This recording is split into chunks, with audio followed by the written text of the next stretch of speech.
I hope you had a good time, good breakfast, and I'm very honored to be here to talk about polio today.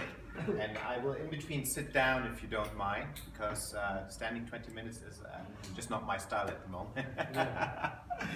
So, yes, about polio. I would like to know before I start talking about this is do you know what do you know about polio? Or do you think you know something about polio? Or do you know what polio is? Who knows what polio is? Okay. Who knows someone who had polio? Okay. So you have an idea about polio, but I'm not going to talk about polio in that sense all the time, because since we've made this appointment, I've been thinking, how and what am I going to talk about? And basically, the best would be to talk about my life, how I cope with this.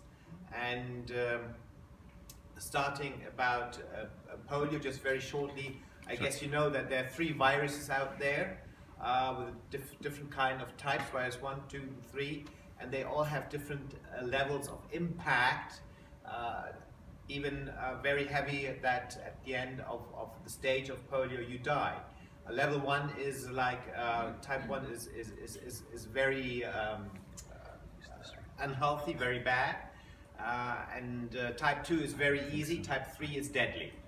And unfortunately there's a type 4 out there, virus, just been breeding. And the countries where we still have polio is Afghanistan, Pakistan, Nigeria, Congo, and we have of the mutated virus, some cases been in the UK, found in the UK. So don't think because it's far away it won't hit us, okay? And that's always the thing about viruses. We believe they're far, far away and they won't be able to come here, but it's not true, all right? So I just made the awareness about that. And the mutated virus is not, as we know, given through food or water, dirty water. This mutated virus can come through just handshake or sneezing. So just to let you know that it's stopping. And I want to put my message right at front of, just at the beginning of the speech, not at the end, but at the beginning and at the end, that eradicating polio is not enough. It's just simply not enough. And why is that? I will tell you now a little bit about myself, so you understand how polio has an impact on a life, a human life. And necessarily the stories are all different, of course. We've been socialized all differently. Each one of us has their own story with or without polio, obviously. And still there are a few things which, you know, just influences us in a different way. So I was born in '65 in India, and I got polio at the age of 6 months. I was paralyzed up to my neck, okay? And what happened next was the social impact on the family was very heavy, right? Imagine, I mean, even in the 60s and the 50s, you know, before people used to, you know, loosen up and accept things much better. Disability or polio was a huge stigma for the family itself, right? They don't want to blame somebody, but they always look for a fault. Why? And sometimes you cannot simply answer the why, and it's out of question to look for an answer for the why, because there's simply none, because it just happened. I had a vaccination against pox, and that brought my immune system down for 3 days, and within that 3 days, the other virus hit me. Basically that, and because at that time the vaccination was not that much spread in India, so my parents had the idea to move out of India, also because a lot of family members were already out, and my dad had an elder brother who settled down in Germany at that time already with the war, but then later went into business, living now in Düsseldorf. So we have family spread all over the world, and in Germany it's like Berlin, Düsseldorf, Munich, Frankfurt, so all the major cities. And basically, so we came first after India. We moved to London, to England, and my dad was a vet, so he had to leave his job. He was chief vet of 7 clinics in India, so he had to start all over again, but it was his choice to do so. So we came to London, and that's where we spent about maybe a year and a half approximately. And then he moved to Germany, North Germany, a small village called Gettorf. It's close by Kiel, maybe you know it. You lived there? Okay, so we have to talk. You know who you know. I've still got some pictures of that time. But at that time I was that small. So in Gettorf, the farmers used to love him because, very simply, he used to save their cows. As an Indian, of course, you know, we Indians, why we worship cows, because they give milk, and milk is at the beginning of a life, the life nectar. Anyway, so from Gettorf, he moved to Berlin because somebody told him, why don't you move to Berlin? And then we moved to Berlin, and once we were settled in Berlin, he used to work for the Tierheim Landwitz at that time. And then he did his PhD again, and then he said to himself, no, he doesn't want to move on as a vet. He will become an entrepreneur like his brother. So at that time, we were here. My mother said, because he had an offer to go to Canada, she said, we will stay in Berlin because now the kids are growing, they're going to the kindergarten and school. And there was one topic, getting me into a school. Because in the 70s, people thought that if you have a physical disability, you're mentally retarded. They don't have to speak it out, they think it, right?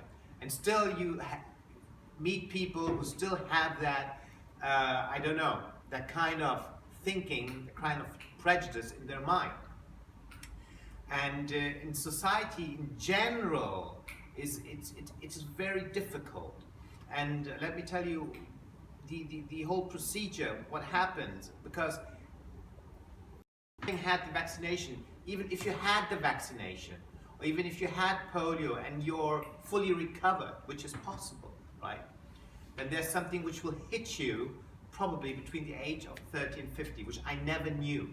You see, at the age of 13, I was a full year in hospital here at the Oskar-Helene-Heim in Berlin. And I had several operations.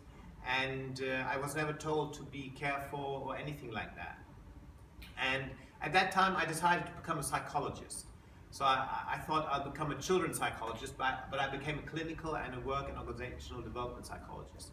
Later, I went into communication because that really, you know, it drew me magically to the field of communication. So that's why I became a trainer and a business coach, a business and health coach. And health, why health? Because it's my topic, it's my personal topic which drives me to put a message out there, regardless of polio or not. But the main impact my parents had on my life was that they taught me how to fight, right? Because school wouldn't, thank you so much, school wouldn't admission me. They wouldn't take me when I was 6, they wouldn't take me when I was 7, but they would take me when I was 7 and a half, right? And then my parents put me into British school for 2-3 years because I thought learning Hindi, of course, I've grew up with 3 languages, but still it's not as well as if you live in a native country, you speak differently in your native tongue. So German became my native mother tongue, basically. And it was a real fight to get me to the school. And once I got into school, all was fine. Then I went to a British school, and when I came back from the British school to a German school, I wasn't put in the same class again. They said, no, he's got a disability, no, he's mentally not that far, we're going to put him in 3rd grade instead of the 5th grade. So I was again put 2 years behind. And this was like, who the heck actually says it has to be the way it has to be, right? Who rules that? Who puts that rule? So it's very subjective in that sense.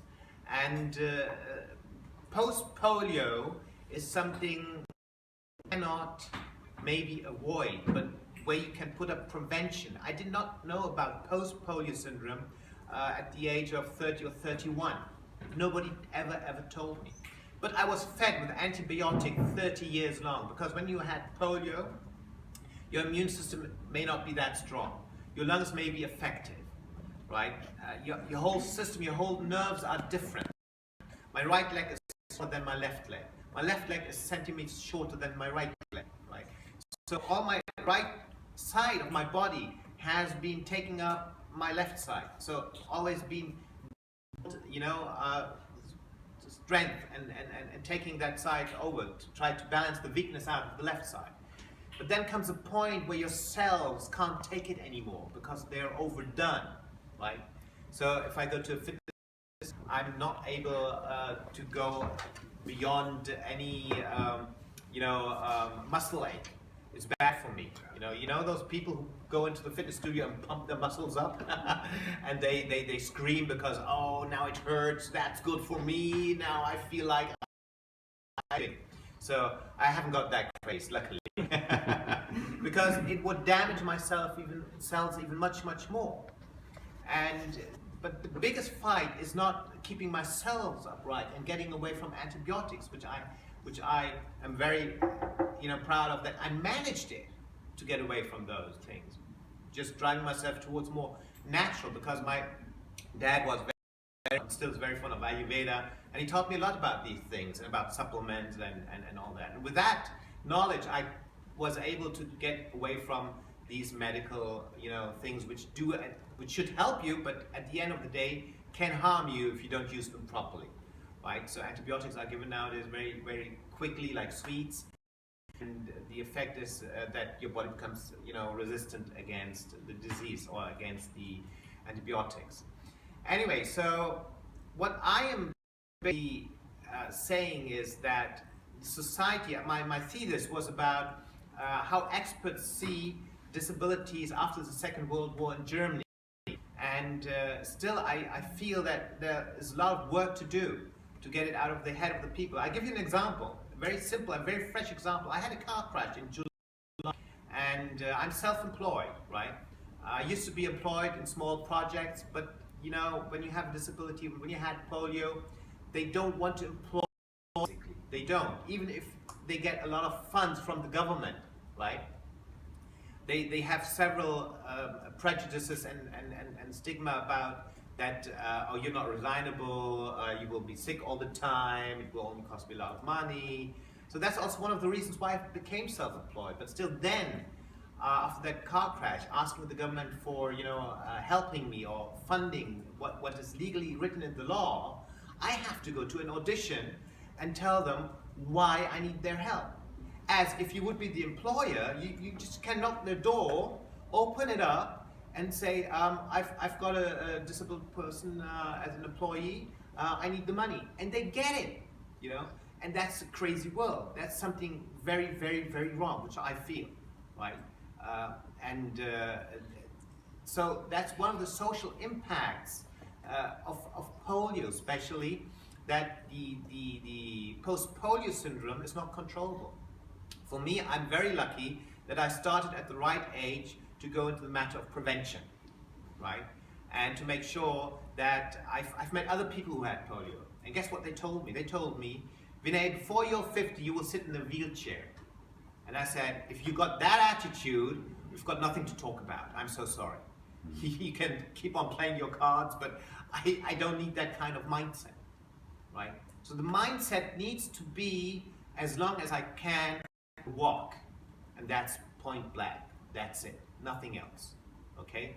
And that's the mindset my parents have taught me, my mother has taught me. She fought, so many fights with officials, with the government, to get polio recognized as a disability, right? That we weren't told that I could get this card, disability card, that I have had some rights. But asking to fulfill the rights from the government is not like that they will open the door. No, I have to go to several auditions, and basically, personally, I've had enough of that. So I say I play my cards my own way. Like Frank Sinatra sings a song, I did it my way. So the same thing is happening with polio, and polio is something which definitely post-polio syndrome hits your life between 30 and 50, and it can destroy your life quality. And now I'm lucky to be here with you guys, and I'm so happy, I'm so thankful to Prateep and Reinhold and the guys who brought me in. It's the first time in my life I'm talking about polio at all. I've been talking a lot about other different things in my life, but never about polio. So I'm very excited and very thankful that I can put a message across that eradicating polio is simply not enough. And that post-polio syndrome can hit you between the 30th and 50th age, and it can destroy your life quality and can make it uncontrollable. The earlier you start, helping, educating people about the post-polio and how to cope with it, what possibilities do we have with it, or to avoid it, or to slow it down, there's a lot of things we could do. And that's my message for the Rotarians. And I'm so happy to know that you guys, are so much into this polio. I've done my homework. I've read everything I could about Rotarians and how much money they've been raising to eradicate polio from this planet, right? And I think it's something very huge, something very big, and there's still little minor places that we have to fight. And I hope that I don't know if I've overdone with the 20 minutes, but I know time flies. So you're saying no. But basically, that's my message for you guys, okay? Because I thought, how am I going to pack my life in 20 minutes for you? And convey what's important, right?